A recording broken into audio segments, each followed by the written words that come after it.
माझं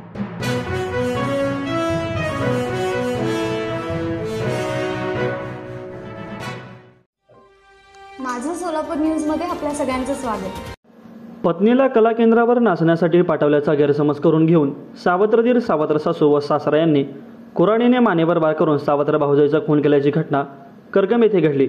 या घटनेने एकच खळबळ उडवली असून पोलिसांनी घटनास्थळी धाव घेत सावत्रदीराला ताब्यात घेतले आहे। हेमा आकाश काळे, वय वर्ष 35 असे खून झालेल्या भाऊजाईचे नाव असून 4 जुलै रोजी सायंकाळी 4:30 वाजण्याच्या दरम्यान करकम येथे टेंबी रोडवर तालुका पंढरपूर ही घटना घडली। आकाश बिंदुल काळे हा पत्नी हेमा, मुलगा प्रथमेश, आमेश हिमेश, प्रेम रॉकी व मुलगी आरिना एकत्र राहतात। आकाश हा साडू सुमित चाचुल काळे राहणार भिंगवण यांच्याकडे मासे पकडण्याचं काम करतो।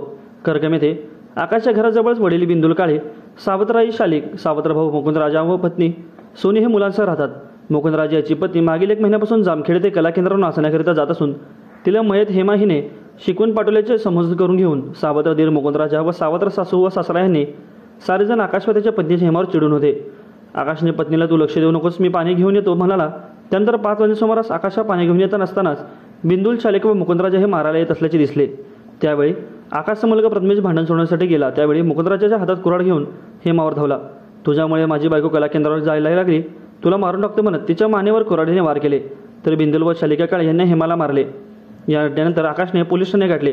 पोलिसांनी तात्काळ घटनास्थळी धाव घेत हेमाला उपचारासाठी रुग्णालयात हलवले, परंतु उपचारापूर्वी डॉक्टरांनी तिला मृत घोषित केले।